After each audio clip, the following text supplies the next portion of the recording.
सोच के देखो, एक आइलैंड जो 75 एकड़ में फैला हो, जिस पर एक महल जैसा बंगला, चारों तरफ गेस्ट विला और पूरा आइलैंड ग्रीनरी से भरा हुआ, जिम, स्विमिंग पूल, हेलीपैड, मानो जैसा स्वर्ग। यहाँ Donald Trump, bill Clinton, Prince Andrew, Bill Gates, Michael Jackson, ना जाने कितने बिलियनर पब्लिक फिगर आया करते थे इस आइलैंड पर। आप सोचोगे ये कैसी बेतुकी की बातें कर रहा है, पर सच करवा होता है, क्योंकि इस आइलैंड पर लड़कियों की ट्रैफिकिंग और सेक्सुअल एब्यूज किया जाता था और लड़कियों की उम्र ज्यादातर 12 से 16 साल के बीच की थी। ये आइलैंड है जेफरी एप्स्टीन की। एप्स्टीन आइलैंड का नाम लिटिल सेंट जेम्स था, जो कि यूनाइटेड स्टेट वर्जिन आइलैंड में है। एसटी थॉमस आइलैंड के पास कैरेबियन सी में लोकेटेड है और इसके ओनर थे जेफरी एडवर्ड एप्स्टीन। यही उसका असली नाम था। इसका जन्म ब्रुकलिन में मिडिल क्लास जेविश फैमिली में 20 जनवरी 1953 में हुआ था। कॉलेज ज्वाइन किया लेकिन डिग्री कंप्लीट नहीं कर पाया। फिर भी स्मार्ट और टैलेंटेड दिखाकर टीचर की जॉब ले ली दल्टन स्कूल में। यहाँ ये बच्चों को मैथ और फिजिक्स पढ़ाया करते थे। दल्टन स्कूल में उसने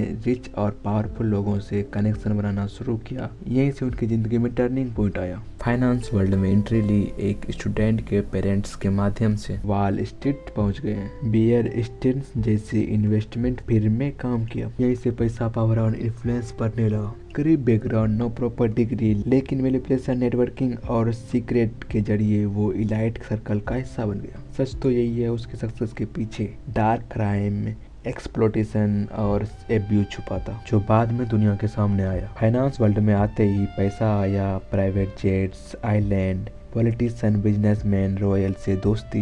एप्स्टीन सिर्फ अमीर नहीं था, वो पावरफुल लोगों का नेटवर्क बना चुका था। पॉलिटिशियन, बिजनेसमैन, रॉयल क्यों इम्पोर्टेंट है? Politicians, policy and protection, businessman, money and lawyers, royals, influence and fears. जब ऐसे लोग तुम्हारे प्राइवेट जेट पर बैठे हैं तो लगता है अगर ये मेरे साथ है तो मुझे कौन छू सकता है। जो विक्टिम थी वो ज्यादातर अंडर एज गर्ल थी, जो 12 से 16 साल की थी और वह पुअर फैमिली से बिलोंग करती थी या अनाथ थी। उसे मसाज के बहाने $250 का ऑफर देकर प्राइवेट जेट से इस आइलैंड पे लेकर आते थे और उसके साथ रेप किया जाता था। कई बार तो ये उसी जेट पर इसका रेप किया करते थे। वो खुद तो करते थे पर अपने दोस्तों के लिए भी ट्रैफिकिंग किया करते थे और उस विक्टिम्स को कहा जाता था अगर आपने और लड़कियां लेकर आई तो आपको और पैसे मिलेंगे। 2005 में पहला खुलासा हुआ। एक 14 साल की लड़की अपने पेरेंट को बताई। उसके पेरेंट ने पुलिस कंप्लेन किया। जब पुलिस ने उस लड़की से बातचीत की, जब पुलिस ने उससे पूछा क्या और भी लड़कियां हैं, तो उस लड़की ने 2 और के नाम लिए। जब उन दोनों से पूछा गया तो उन दोनों ने 2 और के नाम लिए। फिर ऐसे ही चैन बढ़ता गया। 2006 से 7 तक पुलिस को 30 विक्टिम्स मिले। एविडेंस स्ट्रॉन्ग था। 27 जुलाई 2006 को एप्स्टीन को फर्स्ट टाइम अरेस्ट किया गया पाम बीच पुलिस डिपार्टमेंट के द्वारा। एक सीक्रेट डील रखा गया फ्लोरिडा के प्रोसिक्यूटर्स एलेक्स एकोस्टा के साथ। यूएस डिस्ट्रिक्ट कोर्ट में सिर्फ 2 माइनर चार्ज एक्सेप्ट की।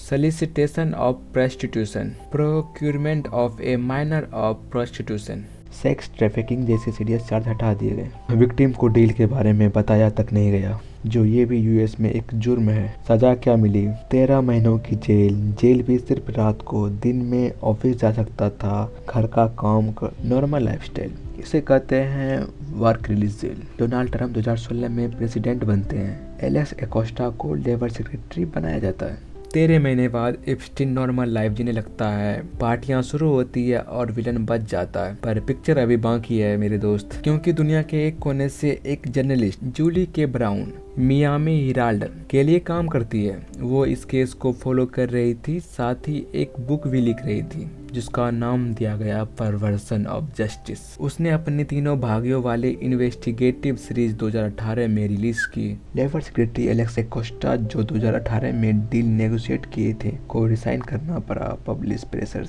दोबारा से एप्स्टीन के खिलाफ जांच शुरू हुई और 2019 में एप्स्टीन को फिर से अरेस्ट किया गया सेक्स ट्रैफिकिंग चार्जेस पर, जो 2006 में नहीं लगाया था। परवर्जन ऑफ जस्टिस सीरीज में 80+ विक्टिम की पहचान की। इनमें से कई का पर्सनली इंटरव्यू ली थी जूली के ब्राउन ने। इस बार एप्स्टीन को 40 सालों का सजा हो सकता था। शौक तो तब लगा जब जेफरी एप्स्टीन 10 अगस्त 2019 को जेल में मुर्दा पाया गया। रिपोर्ट के अनुसार उन्होंने बेडशीट के यूज से आत्महत्या की। ये सच नहीं है क्योंकि सीसीटीवी कैमरा उस रात काम नहीं कर रहा था और गार्ड्स कहाँ गए। पर जुर्म किसी एक पर तो दिया नहीं जा सकता। प्रेसिडेंट, बिजनेसमैन, एक्टर, साइंटिस्ट, क्योंकि जेफरी का नाम बहुत पावरफुल लोगों से जुड़ा था। जूली के ब्राउन को कई अवार्ड्स मिले इस केस के लिए। Pulitzer prize 2019, George Polk award, Hillman prize, investigative reporters editor award. नवंबर 2025 में यूएस कांग्रेस में एक बिल लाया गया। जस्टिस डिपार्टमेंट को 30 दिन के अंदर एप्स्टीन के सारे फाइल रिलीज करनी होगी। 19 नवंबर को डोनाल्ड ट्रंप को मजबूरन इस बिल पर साइन करना पड़ा।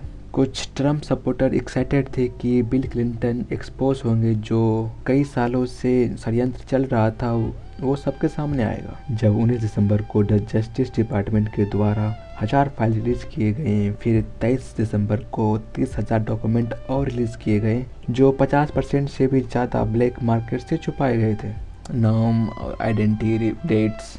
आपको भी पता होगा 2026 कितना आगे हो चुका है, जहाँ एआई और टूल्स इतने एडवांस हो चुके हैं कि कोई भी चीज़ छुपाई नहीं जा सकती।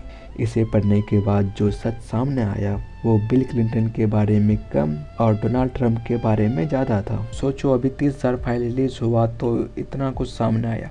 अभी 10 लाख फाइल्स बचे हुए हैं जिसमें रिडक्शन किए जा रहे हैं। जस्टिस डिपार्टमेंट का कहना है कि ये कुछ हफ्तों में पूरा हो जाएगा।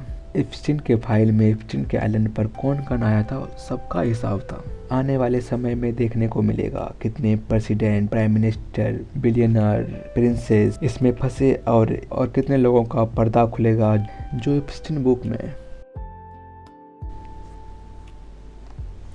तो आज का वीडियो यहीं पे समाप्त होता है। हम मिलते हैं नई वीडियो के साथ। हालांकि ये वीडियो काफ़ी लेट हो चुका है क्योंकि मैं थोड़ा सा नटखट हो चुका, मतलब थोड़ा सा बिजी हो। अब से मैं ट्राई करूँगा कि जल्दी वीडियो लाने की। तो मिलते हैं अगली वीडियो में।